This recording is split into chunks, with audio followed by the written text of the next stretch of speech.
The sun rose gently over the horizon, casting long golden rays across the flat farmland that stretched for miles in every direction, and the air was unusually still, almost unsettling in its silence. The farmer stood on the porch, sipping a cup of black coffee while eyeing the sky with a familiar sort of suspicion, because years of working the land had taught him that silence on a spring morning could often mean trouble.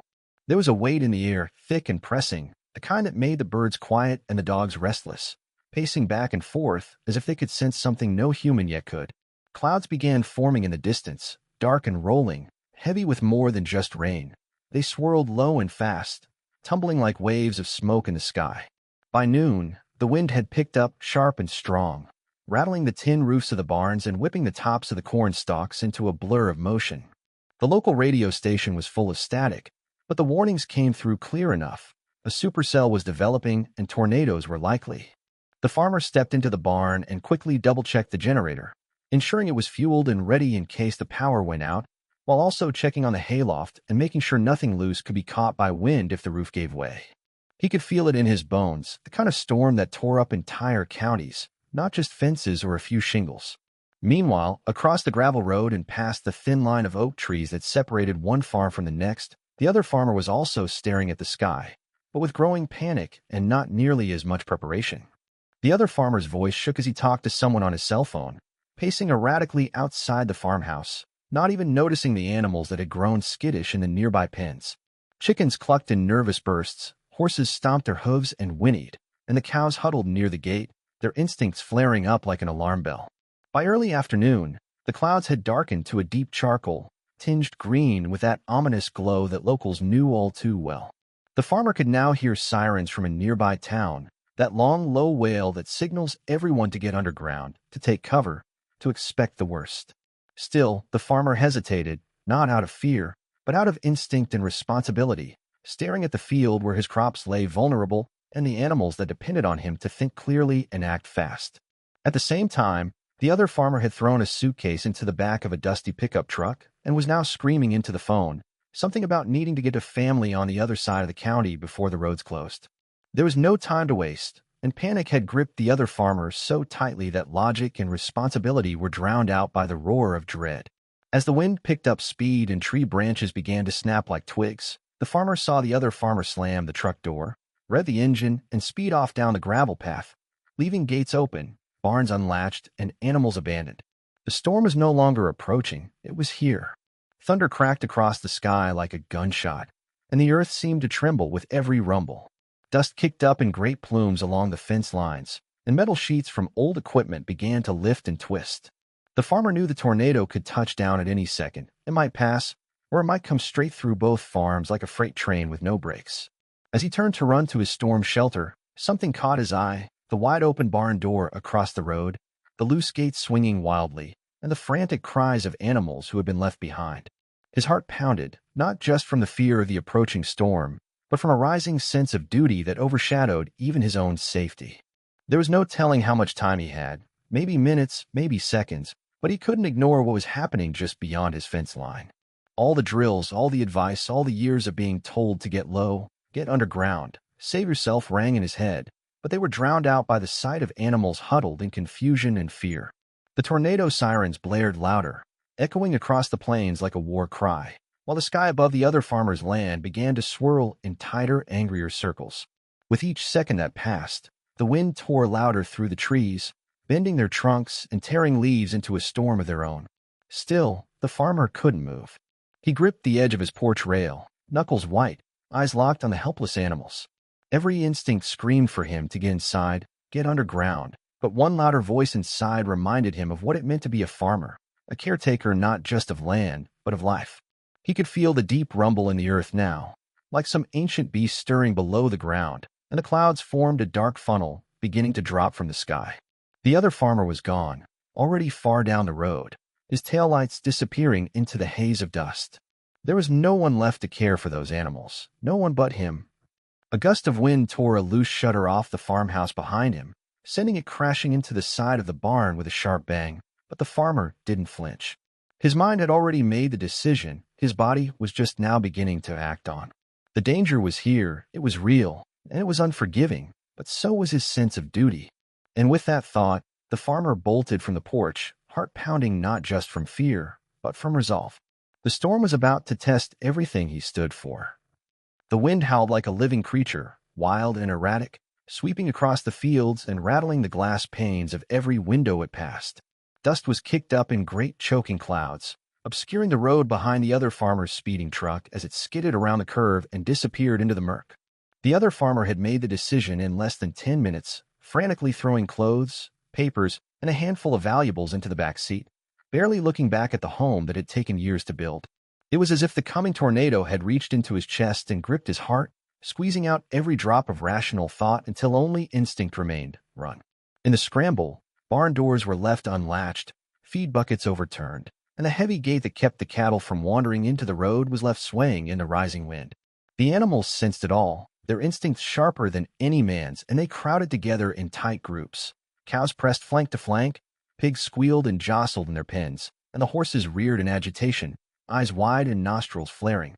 The other farmer had called his brother in the next county, screaming something about not wanting to die, about needing to leave before it was too late, and about the sky looking like the end of the world. There had been no thought spared for the chickens huddling beneath the feeder, no check to make sure the barn cat had made it inside, and no count of the animals still outside and vulnerable. Panic stripped away responsibility like paint in a sandstorm. The house, long admired for its weathered charm, stood empty, its front door swinging open in the wind, welcoming the storm with nothing but silence and still air. A pair of goats broke free from their enclosure, wandering toward the gravel road, their bleats lost in the howling wind. The once organized property now looked like a scene of confusion, tools scattered, gates swinging, and buckets rolling away like tumbleweeds. Meanwhile, the farmer stood at the edge of his own porch, staring at the scene with disbelief and rising concern. It was clear now that the other farmer wasn't coming back. Not today, maybe not ever. The storm wasn't just threatening one man's land. It was threatening every life that lived on it. Lightning cracked the sky in a crooked white bolt that briefly lit up the entire property like a camera flash, revealing just how chaotic things had become. The farmer's own shelter was stocked and safe, but his feet remained rooted in place, his gaze drawn across the narrow divide of road and fence. A horse broke into a panicked run, its hooves thundering against the ground as it darted across the field, nearly slipping in the wet dirt. The cows were mooing louder now, not just from fear but confusion, sensing something was wrong but not understanding what. Inside the other farmer's barn, a dozen animals were trapped, locked in stalls, tangled in ropes, or simply too scared to move. The doghouse, usually filled with a lazy old shepherd, was empty now. The dog had fled or was hiding deep within one of the sheds. All signs of care had vanished, replaced by an eerie kind of neglect, the kind born not of cruelty but of desperate fear. The farmer knew the other farmer wasn't a bad man, but fear makes people do strange things. It strips them of empathy, clouds their thoughts, and narrows their focus to nothing but escape. Still, that didn't change the fact that real lives were in danger now, not just buildings or machinery. A wheelbarrow rolled down the slight hill near the barn, crashing into a fence post and tipping over, startling a group of chickens into flight.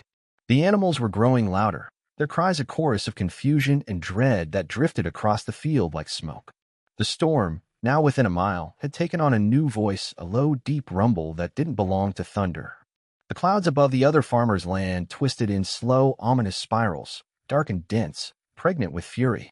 The farmer could see the first tendrils of funnel-shaped wind begin to dip down from the sky like a claw. There was no time left to wonder if the other farmer would change his mind and come back. He wouldn't. His dust trail had vanished, and even if he regretted leaving, the roads were no longer safe for return. That responsibility was now on the shoulders of the one person who remained. With a grunt of determination, the farmer jumped off the porch, landing hard and sprinting across the gravel path, each footstep thudding against the ground as the wind tried to push him sideways. He ducked beneath the sagging barbed wire fence, crossed the ditch, and entered the other farmer's property without hesitation. The barn loomed ahead, half lit by the strange green glow that now blanketed the sky. He ran past a trough, past the overturned wheelbarrow, past a frightened goat that stood frozen near the gate. Reaching the barn doors, he yanked one open against the wind, its hinges shrieking in protest. Inside, animals were packed together, wide-eyed and wild, their bodies shaking with every crash of thunder outside. The air smelled of fear and hay and the sharp scent of sweat. He moved quickly, instinct taking over where planning had no time to exist.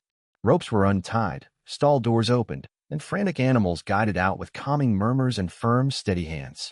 He didn't have a plan, not really, just a sense of what needed to be done in the time he had left. Lightning flashed again, showing the tornado in the distance. Closer now, its wide base snaking across the far end of the pasture. There wasn't a single second left to waste. He herded a group of cows toward the stronger section of fencing, where they might be shielded by an earth mound. A goat bolted away, and he chased it without hesitation, scooping it into his arms even as the wind tried to yank it away. The sounds of the tornado grew louder, a deep, grinding roar that rattled teeth and turned the air into a trembling hum. Back at the barn, several chickens had escaped their coop and were flapping madly around the rafters. The farmer threw open his side door, hoping the wind would coax them out before the roof gave in. A piglet squealed and nearly slipped between the slats of a half-open pen, but he caught it and placed it with the others. Every heartbeat was a countdown. Every second was a gamble. But he didn't stop, not when a tree cracked nearby and fell with a boom, not when debris began to fly through the air like missiles, and not when the sky grew dark enough to make it feel like midnight. This wasn't about heroics or glory. This was about life. He didn't know if he could save them all, but that didn't matter. What mattered was trying. What mattered was not running. The farmer kept moving, guiding, lifting, coaxing, shielding, his body a barrier against chaos, his will a fire in the storm. The tornado was almost on them now, and yet he was still there, refusing to leave, refusing to abandon what had already been forsaken once. The wind screamed. The sky raged, and the farmer held fast, every breath a battle, every movement an act of defiance against the storm. The storm bellowed like a monster released from its cage, a swirling, screaming mass that spun its way across the horizon with terrifying grace. The farmer had seen tornadoes before, but never one this wide, this angry, this alive. From where he stood, now inside the other farmer's barn surrounded by trembling animals and the smell of panic-soaked hay, he could hear the tornado's roar approaching like a freight train barreling through steel. The clouds rotated above the treetops in chaotic spirals, and every so often the wind would twist and snap with such violence that trees bent nearly to the ground. Time no longer moved the way it usually did. Every second stretched thin and sharp, each breath a heavy pull of air that tasted of soil, ozone, and rising danger. The farmer's eyes scanned every corner of the barn, calculating. How many could he get out before it was too late? How many could he guide to even a shred of shelter? And which ones would he be forced to leave behind? He pushed those thoughts aside. He refused to believe he'd have to choose. His boots were soaked and caked with mud as he made his way through the barn, flinging open stall doors, shouting over the storm's voice, urging terrified animals into motion. He slapped the flanks of reluctant cows, waved his arms to steer frantic goats, even hoisted a piglet that had collapsed in fear and tucked it under one arm like a football. Outside, the wind had begun lifting objects off the ground, trash cans, fence panels, even a feed trough that sailed through the air like a missile. A heavy gust slammed the barn door shut behind him with a crash so loud it made the horses rear up in terror. One of them kicked a wallboard loose, and the farmer winced as the wood cracked and splintered. "Easy," he shouted, his voice hoarse, trying to soothe them, though even he could barely hear himself over the chaos outside. The storm loomed closer now, the base of the tornado thickening as it churned across the field. Trees snapped in the distance like dry kindling, and dirt spiraled into the sky in tight columns where the twister had touched down. The farmer didn't flinch. He charged into the open, eyes scanning the field. Half the animals were now outside the barn, scattered in terrified clusters. He knew he had to guide them toward the small ravine near the edge of the other farmer's land, a natural dip in the earth that, though shallow, might provide some shield from the wind. He ran toward the cattle, arms wide, herding them with determination and urgency, ignoring the sting of flying debris and the constant threat of being trampled. Suddenly, a metal sheet, once part of a chicken coop roof, whipped past his head, missing by inches and embedding itself in the side of the barn with a sickening thunk. The farmer didn't stop. There was no time to stop. A cow slipped and fell in the mud, its legs kicking wildly, and he rushed to its side, bracing his shoulder under its side, grunting as he pushed with everything he had to help it back to its feet. The animal rose, shivering, and he smacked its rump to send it running in the right direction. More animals followed, some willingly, some only because of the force of the wind pushing at their flanks. The sky was no longer just dark. It was almost black, and the funnel cloud was now directly across the property line, devouring a section of field like a mouth eating everything in its path. The farmer's heart thudded like a drumbeat inside his chest, adrenaline surging through his veins like fire. He stumbled, caught his balance, and kept going, soaked from head to toe, dirt and grass stuck to his arms and face. He made it to the ravine with a handful of cows, a few goats, and a trailing sheep that had gotten loose, then turned back toward the barn, unwilling to let the rest go without a fight. The barn itself groaned under the pressure of the wind, its walls warping, the roof beginning to ripple. Inside, the last animals, 2 horses and a half-dozen chickens, still waited, terrified and frozen. He ran to the horses first, talking fast, stroking their necks, guiding them with the same calm he used during every fire drill and storm drill he'd ever practiced. They resisted at first, their instincts screaming louder than his words, but he kept pushing until they bolted toward the ravine. As he turned to grab a few feed sacks to scatter for the chickens, another massive gust hit, lifting the barn's front overhang and sending a cascade of shingles flying into the air.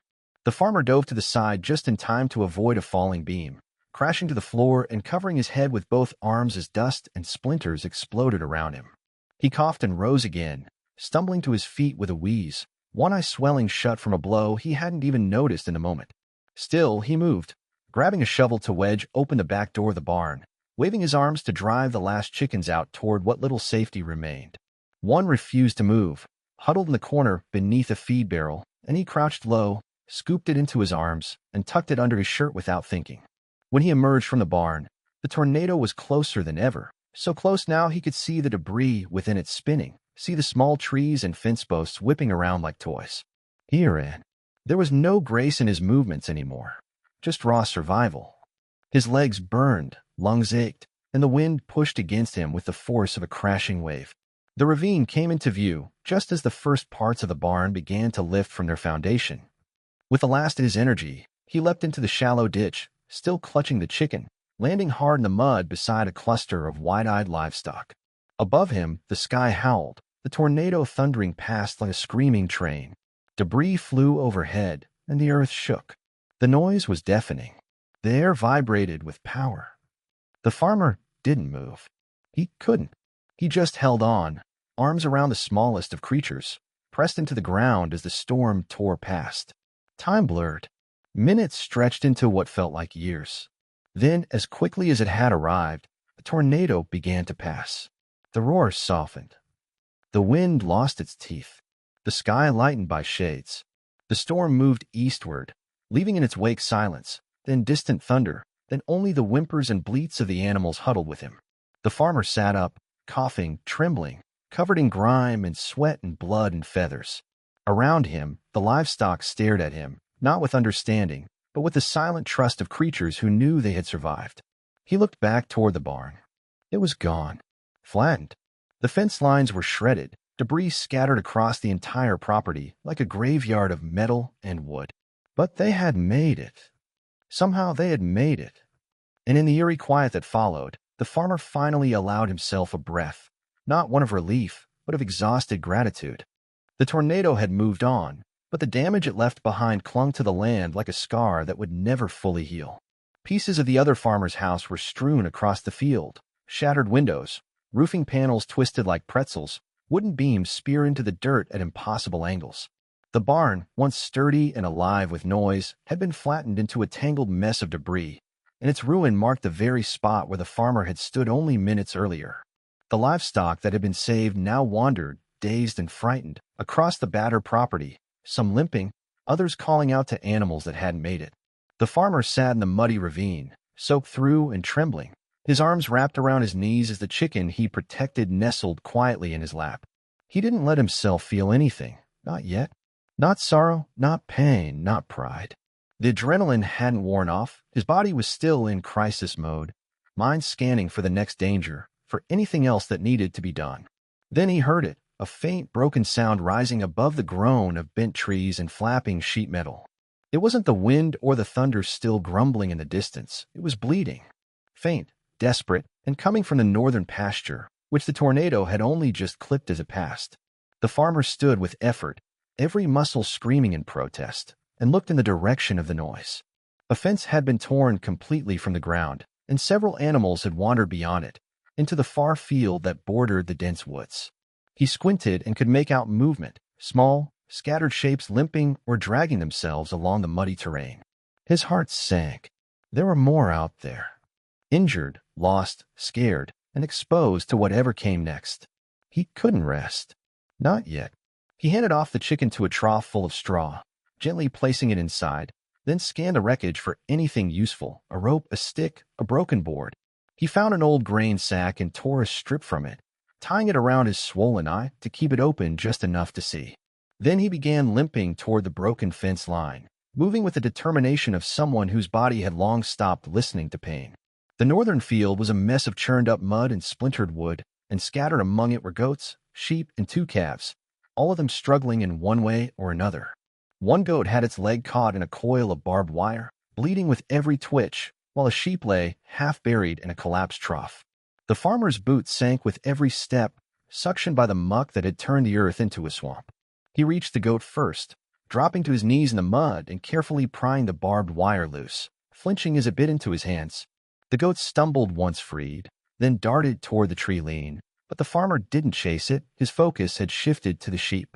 The animal was breathing, its side rising and falling rapidly, and its leg was pinned beneath a board that had once been part of the barn wall. He gripped the edge of the board and lifted, groaning with effort, teeth clenched until the plank gave way with a crack. The sheep kicked free and tried to stand, falling once before scrambling away toward the others. The farmer followed slowly, bent nearly double now, his back protesting every movement. He gathered the 2 calves next, clapping his hands and shouting to urge them back toward the property, guiding them around fallen debris and sharp wreckage. One of them limped badly, but it followed its sibling, driven by fear and the farmer's relentless herding. He turned next to the wooded area, just beyond the pasture, where a rusted gate hung twisted on its hinges. In the underbrush, he saw feathers. A chicken. Then 2. He pushed through the brush, ignoring the brambles that tore his clothes and scratched his skin, and reached for the birds. One flew away immediately, wings flapping madly into the trees, but the other was trembling, unable to move. Its leg was injured, bent at an unnatural angle. Gently, he picked it up and cradled it to his chest, whispering soft words he didn't remember choosing. "You're all right," he muttered. "You're not done yet." The chicken didn't move, but it didn't resist either. He tucked it into his shirt and made his way back toward the open field. The landscape looked alien now, like someone had taken the world and shaken it until everything that once stood proud was bent and broken. The wind still carried bits of debris across the fields, and the clouds above remained heavy and bruised. But the tornado had passed, and that meant there was still time to save what hadn't yet been lost. Back at the ravine, the animals had begun to regroup, moving in tight herds and clusters, their instincts driving them to seek safety in numbers. The farmer dropped the injured chicken into the straw-filled trough beside the first, then scanned the field for anything else moving. Every sound, every rustle, every low moan of the earth kept him on edge, eyes darting, body tensed like a drawn bow. He found 3 more animals near the edge of a collapsed tool shed, a dog, a piglet, and a duck that had somehow wandered far from the coop. The dog limped toward him with a wagging tail, blood on its fur, but still standing, still loyal. The piglet squealed when he approached, but allowed itself to be scooped up. The duck looked confused, but waddled after him, keeping pace as best it could. With the dog by his side and arms full of the others, the farmer trudged back across the shredded yard, broken boards crunching underfoot and shards of metal glinting in the gray light. One final circuit. One last check. He refused to stop until he knew every life that could be saved had been saved. As he neared the center of the property again, he saw movement near the back well house, a shape too large to be debris. It was the old bull, half covered in mud, leaning heavily against the stone wall as if it had braced itself against the storm and survived through stubbornness alone. The bull's eyes met his, and the farmer felt a surge of hope stronger than any he'd felt since the sirens first began to wail. He approached slowly, speaking in calm, measured tones, reaching out a hand and placing it on the bull's neck. "You're all right," he whispered again, a mantra now. "You made it." The bull grunted but didn't resist as the farmer guided it forward, each step slow and labored. When they reached the others, the farmer stood in the center of the ruined field, surrounded by animals that had no idea how close they had come to being lost forever. The barn was gone. The house was in pieces. But the animals were alive. That was what mattered. The farmer finally let himself fall to his knees in the mud, breath hitching in his chest, tears mixing with rain as exhaustion finally claimed his body. He had raced against time. He had fought wind and fear and the weight of destruction itself. And somehow, through sheer will and raw grit, he had won, not completely, not without loss, but enough. Enough to matter. Enough to begin again. The morning after the storm broke with a strange kind of stillness, a calm so deep it made the chaos of the day before feel like a fever dream.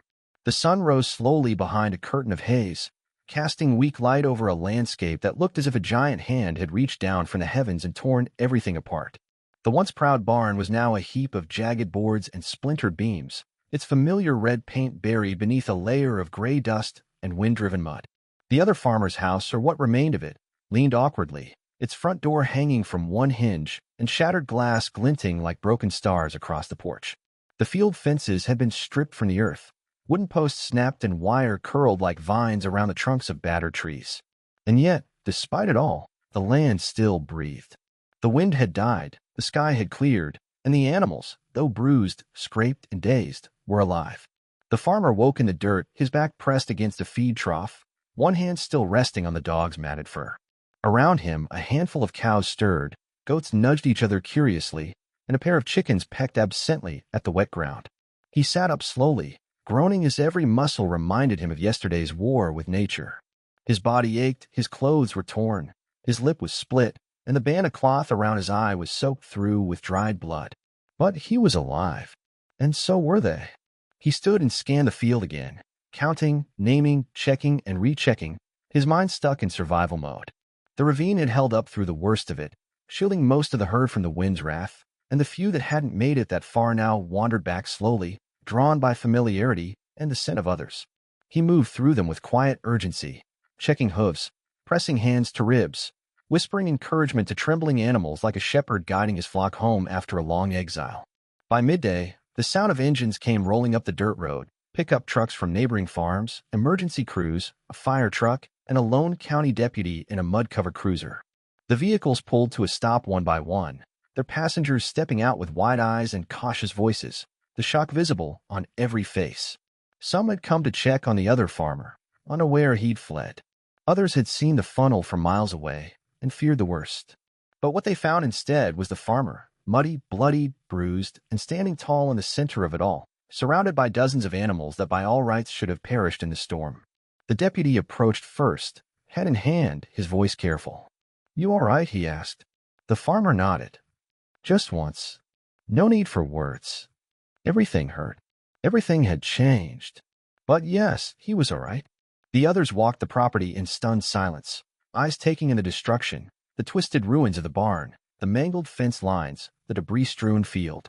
One neighbor wept softly at the sight of the old bull, still standing, its coat streaked with dried blood and dirt but its head high. A young woman knelt near the piglets and murmured prayers of thanks, touching each one as if blessing them. No one asked what had happened to the other farmer. They already knew. The story would pass by word of mouth within the day, how the farmer had stayed when the other had fled, how he'd crossed into danger and dragged every living creature he could find out of the storm's path. No one said it outright, but they didn't have to. The gratitude was in their eyes, in the way they worked quietly to help repair what could be salvaged, in the way they followed the farmer's unspoken lead. Throughout the day, supplies were brought in: water, tarps, feed, crates for the injured animals, even a portable generator for power.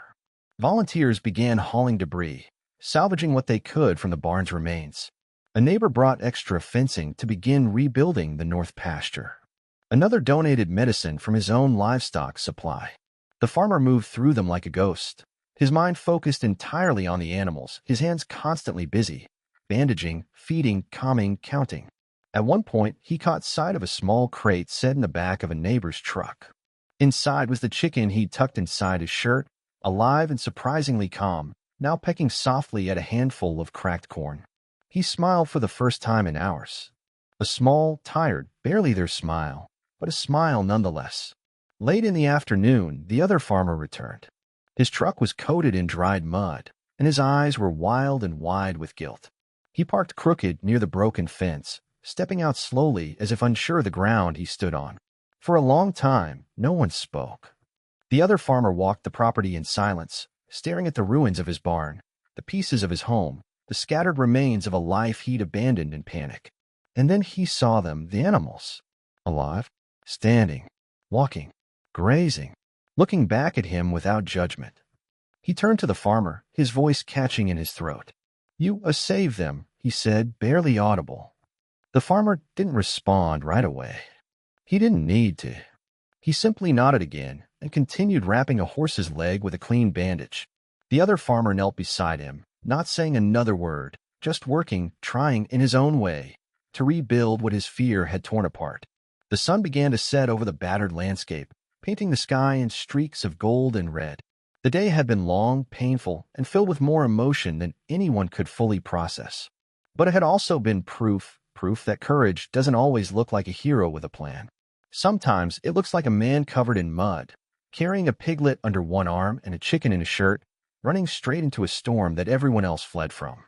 The other farmer worked in silence beside the farmer for hours, never asking for forgiveness, never offering excuses, just showing up, tool in hand, eyes lowered in shame and gratitude. And the farmer accepted it. Not with a handshake or a speech, but with quiet cooperation, with shared labor, with unspoken understanding. As night fell, the animals lay down in tight clusters, sheltered beneath tarps and along the edges of the ravine, their breathing slow and steady. The wind had gone still. The stars returned. And in the quiet hum of the countryside, there was peace, not the kind born from everything being okay, but the kind forged from survival, from resilience, from doing what had to be done even when no one else would. The farmer stood beneath the skeleton of a tree, watching over the field, arms crossed, heart heavy but full. The storm had come. The storm had taken. But it had not won. And in that final breath of dusk, surrounded by life and loss and something stronger than either, the farmer knew. He had done right by the animals, and that was all that mattered.